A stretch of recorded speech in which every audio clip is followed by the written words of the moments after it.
नमस्ते everyone, Monika astrology में आपका बहुत बहुत स्वागत है। आज हम बात करने जा रहे हैं कर्क लग्न की और अगस्त महीने के राशिफल की। सबसे पहले शुरुआत करेंगे ग्रह गोचर के साथ। सूर्य 17 अगस्त को सिंह राशि में प्रवेश करेंगे। मंगल 28 जुलाई को कन्या राशि के अंदर प्रवेश कर जाएंगे, यानी कि पूरे ही महीने के लिए ये मंगल जो है वो कन्या राशि में ही रहेंगे। बुध कर्क राशि के अंदर रहेंगे पूरे ही महीने। शुक्र 1 से 21 तक मिथुन राशि में है और 21 तारीख से आगे का महीना जो है वो कर्क राशि के अंदर। बुध जो है वो 11 अगस्त तक वक्री है, यानी 11 अगस्त के बाद वो मार्गी हो रहे हैं। ये एक बहुत ही महत्वपूर्ण टॉपिक है। यहाँ पर सबसे पहले हम शुरुआत करते हैं आपके लग्न के साथ। कर्क लग्न और लग्न का स्वामी बनता है चंद्रमा, और लग्न के अंदर ही बुध का वक्री भ्रमण है जो 12th लॉर्ड है, 12वें घर का स्वामी है और आपके तीसरे घर का स्वामी। और यहाँ वक्र अवस्था में है। शुरू के 17 दिन सूर्य भी यहाँ पर रहेंगे, तो एक तरह से सूर्य बुध का बुधादित्य योग रहेगा। 21 तारीख के बाद शुक्र भी यहाँ पर आएंगे। तो ये जो परिस्थिति बनती है, तो इस महीने बहुत ज्यादा मेहनत रहेगी। बुध का वक्री भ्रमण 11 तारीख तक है यहाँ पर। तो ये एक ऐसी परिस्थिति है कि जहां पर थोड़ा सा ओवरलोड वर्क, ओवरलोड स्ट्रेस की वजह से थोड़ा सा परेशानी हो सकती है। हो सकता है कि कार्यस्थल पे बहुत ज्यादा काम हो, या ओवरलोड वर्क की वजह से थोड़ा फ्रस्ट्रेशन हो सकता है। यहाँ बुध का वक्री भ्रमण 11 तारीख तक है, तो यहाँ थोड़ा सा टाइम मैनेजमेंट की प्रॉब्लम हो सकती है। थोड़ा आप संयम रखिएगा, शांति रखिएगा।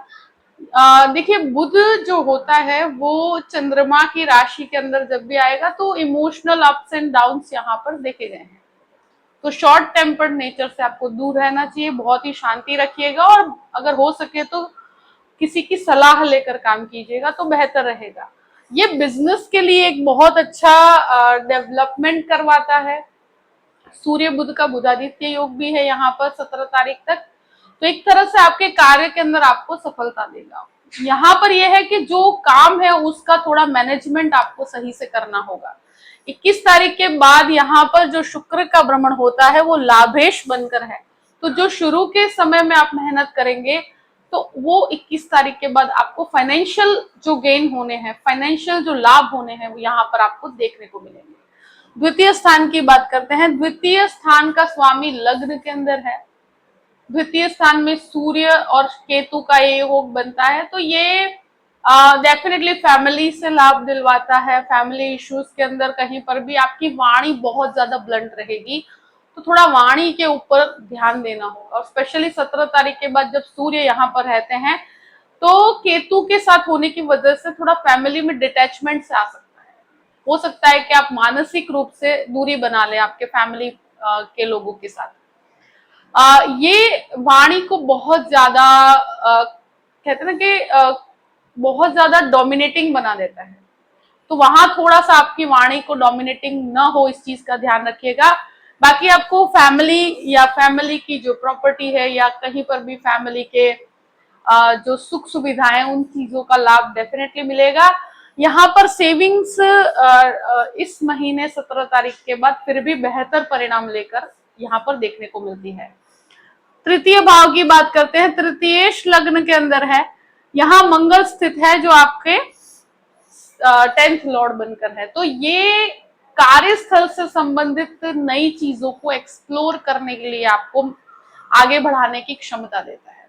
आपके अंदर एनर्जी काफी स्ट्रांग रहेगी, बहुत ज्यादा व्यक्ति एनर्जेटिक रहता है, ट्रैवलिंग करना पसंद करता है, और यहाँ कहते हैं ना कि एडवेंचरस बन जाता है, नई चीजों को एक्सप्लोर करता है, नए लोगों से मिलना, नई जगह को विजिट करना, कम्युनिकेशन करना। तो ऐसी परिस्थितियों में डेफिनेटली आप चीजों को समझ पाएंगे, नई चीजों की या नई जगह पर जाकर या ट्रैवल कर कर अपने लिए बेहतर परिणाम बना पाएंगे। ये चीज है कि इनिशिएटिव के लिए समय बहुत अच्छा है। शुरू के 11 दिन का समय जो है वहां पर थोड़ा अपने कम्युनिकेशन पे ध्यान दीजिएगा। अपने जो भी आप लोगों से बातचीत करते हैं या प्रेजेंटेशन करते हैं या कहीं पर भी अपने आप को रिप्रेजेंट कर रहे हैं, अगर बाहर, या जॉबलेस हैं तो जॉब के लिए ट्राई कर रहे हैं, तो वहां पर आपके हर चीज या डॉक्यूमेंटेशन को 2 से 3 बार चेक कीजिएगा। बाकी बहुत ज्यादा घबराने की परिस्थिति नहीं है। चतुर्थ भाव की बात करते हैं। चतुर्थेश 12th हाउस में है और बाद में लग्न के अंदर है।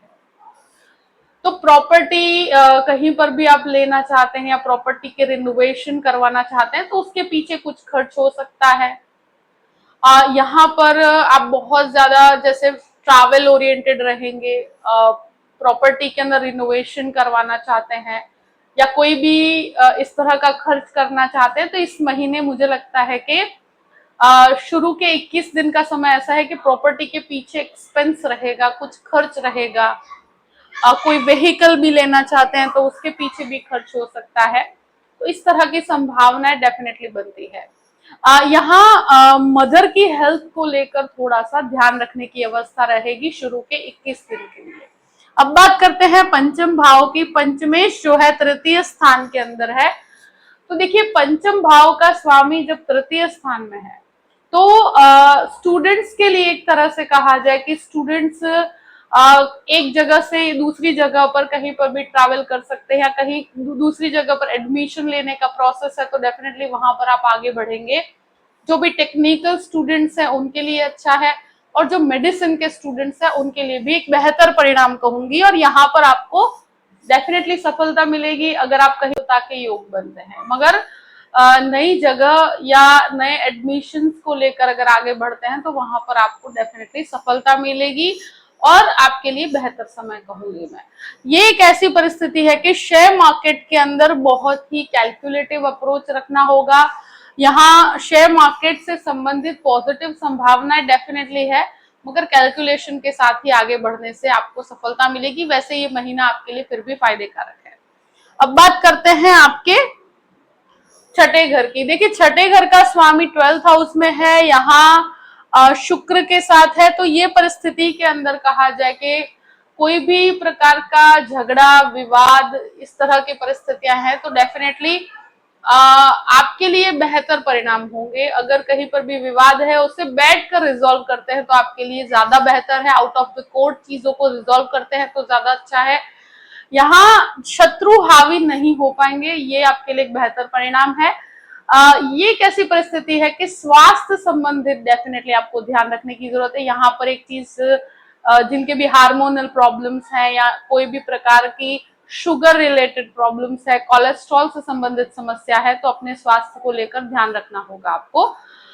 ये एक ऐसी परिस्थिति है कि अगर लोन लेते हैं तो लोन लेने में गुरु का दृष्टि संबंध यहाँ पर बना हुआ है, मंगल का दृष्टि संबंध यहाँ पर बना हुआ है, तो आप कैलकुलेटिव अप्रोच के साथ आगे बढ़ सकते हैं। एक चीज डेफिनेटली कहूंगी कि कोई भी प्रकार का हेल्थ इश्यू हो उसके लिए अगर आप थोड़ी सी मेहनत करेंगे तो चीजों को अपने आप रिकवर कर पाएंगे और आपको बेहतर परिणाम मिलेंगे। सप्तम भाव की बात करते हैं। सप्तमेश जो है नवम भाव में वक्र अवस्था में है। यहाँ पर शुक्र का दृष्टि संबंध पड़ेगा एक तरह से कहा जाए 21 तारीख के बाद। तो अगर कोई रिलेशनशिप इश्यूज है और रिलेशनशिप में उतार चढ़ाव बने हुए हैं तो वहां पर आपको एक तरह से कहा जाए कि 21 तारीख के बाद फिर भी चीजों को आप संभाल पाएंगे। मगर ये समय के अंदर गृहस्थ जीवन के अंदर थोड़े उतार चढ़ाव आपको देखने को मिलेंगे और उसके अंदर विवादित परिस्थिति डेफिनेटली बनी हुई है। ये एक ऐसी परिस्थिति है कि शनि का वक्री भ्रमण है, तो अगर पार्टनरशिप है तो वहां पर आपको सफलता मिलेगी, पार्टनरशिप से लाभ मिलेगा और बिजनेस के अंदर डेफिनेटली बढ़ोतरी होगी। ये एक है कि गृहस्थ जीवन के अंदर थोड़ा सा आपको संयम बना के रखना होगा। अब बात करते हैं आपके अष्टम भाव की। अष्टमेश नवम भाव में वक्र अवस्था में है, राहु यहाँ पर स्थित है। तो जो भी मेडिसिन से संबंधित काम करते हैं उनके लिए अच्छा है, रिसर्च बेस्ड कामों के लिए अच्छा है। ये डेफिनेटली है कि सूर्य का भी दृष्टि संबंध 17 तारीख के बाद पड़ेगा। तो ये कभी कभी इंटरनल एंजाइटी, इंटरनल एक बैटल दे देता है। छोटी छोटी चीजों को व्यक्ति बहुत ज्यादा डेप्थ में जाके सोचता है, तो इन चीजों के अंदर डेफिनेटली आप परेशान रहेंगे। तो राहु अष्टम के अंदर ये तरह की परिस्थितियां देता है। अपनी चीजों को अपने तक रखिएगा और अगर कहीं पर भी कोई भी प्रॉब्लम्स है तो उसको कोई आपके पेरेंट्स या कहीं पर भी आप जाकर उसको अगर आप बात करते हैं, चीजों को सॉल्व करने की कोशिश करते हैं, तो आपके लिए बेहतर रहेगा। ये एक ऐसी चीज है कि राहु का अष्टम भाव में होना हिडन नॉलेज की तरफ भी लेकर जाता है। तो ये नॉलेज आपके लिए एक तरह से कहा जाए कि अगर आप बुक्स या कहीं पर भी ज्ञान की प्राप्ति करना चाहते हैं, कोई एस्ट्रोलॉजी सीखना चाहते हैं, न्यूमरोलॉजी सीखना चाहते हैं, तो उसके लिए बेहतर परिणाम है। नवम भाव की बात करते हैं। नवमेश 12th हाउस में है। नवम भाव में शनि का वक्री भ्रमण, पिता के स्वास्थ्य को लेकर थोड़ा सा ध्यान रखने की जरूरत है। यहाँ पर पिता से डेफिनेटली लाभ बहुत मिलेंगे आपको। अगर विदेश जाकर पढ़ाई करना चाहते हैं, ये समय बहुत बेहतर है। जो भी स्टूडेंट्स हैं और स्पेशली आईटी क्षेत्र के अंदर है या मेडिसिन में है और विदेश जाकर पढ़ाई करना चाहते हैं, लॉ के स्टूडेंट जज का एग्जाम्स दे रहे हैं, कोई पीएचडी कर रहे हैं, तो उनके लिए बहुत अच्छे परिणाम है। आध्यात्मिकता के अंदर बढ़ोतरी होगी, स्पिरिचुअल डेवलपमेंट डेफिनेटली यहाँ पर है। 10th हाउस की बात करते हैं। 10th लॉर्ड जो है वो तृतीय स्थान में है, तो कार्यस्थल से संबंधित कोई भी बदलाव, कार्यस्थल से संबंधित कोई भी नई संभावनाएं अगर ढूंढ रहे हैं, तो 11 तारीख के बाद वहां पर आपको बहुत अच्छे परिणाम मिलेंगे। ये एक ऐसी परिस्थिति है कि कोई नया इनिशिएटिव भी लेना चाहते हैं, आपके कार्य से संबंधित आपको सफलता मिलेगी। अगर फैमिली बिजनेस में है तो वहां पर भी आपको सफलता मिलती हुई नजर आती है। अब बात करते हैं 11th हाउस की। 11th लॉर्ड 12th हाउस में और बाद में लग्न के अंदर है। 11वें स्थान का स्वामी 12th हाउस में, तो डेफिनेटली मैं कहूंगी कि विदेश से संबंधित लाभ आपके जुड़े हुए हैं।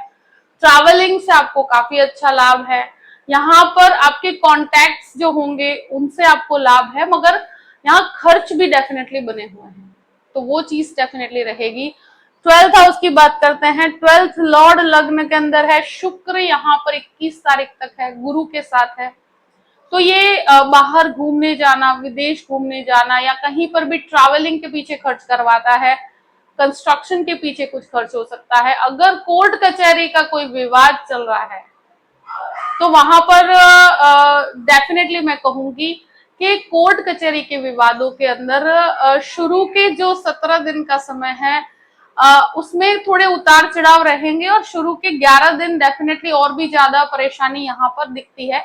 मगर यहाँ आपके लिए अगर आप बैठकर रिजॉल्व करेंगे तो परिस्थितियां बेहतर परिणाम लेकर आएंगी। तो बहुत ज्यादा विचारशील होने से ज्यादा अच्छा है किसी की सलाह ले लीजिए, या किसी न किसी के साथ आप जुड़कर काम कीजिए, या किसी को बीच में रखकर आप चीजों को रिजॉल्व कीजिए। तो म्यूचुअल अंडरस्टैंडिंग से रिजॉल्व करेंगे तो कोर्ट कचहरी के मैटर में यहाँ पर मुझे लगता है आपको ज्यादा बेनिफिट मिलेगा। और यहाँ एक चीज डेफिनेटली कहूंगी कि कोर्ट कचहरी के मैटर में आपको डेफिनेटली रिलीफ मिलेगा। 11 तारीख के बाद आपको उसमें बहुत ही पॉजिटिव संभावनाएं दिखेंगी। तो जो भी परिस्थिति है मैंने आपके सामने रख दी है। आई होप कि ये वीडियो आपको पसंद आया होगा। पसंद आया हो तो लाइक भी कीजिएगा और सब्सक्राइब भी कीजिएगा। Thank you so much. जय श्री कृष्णा।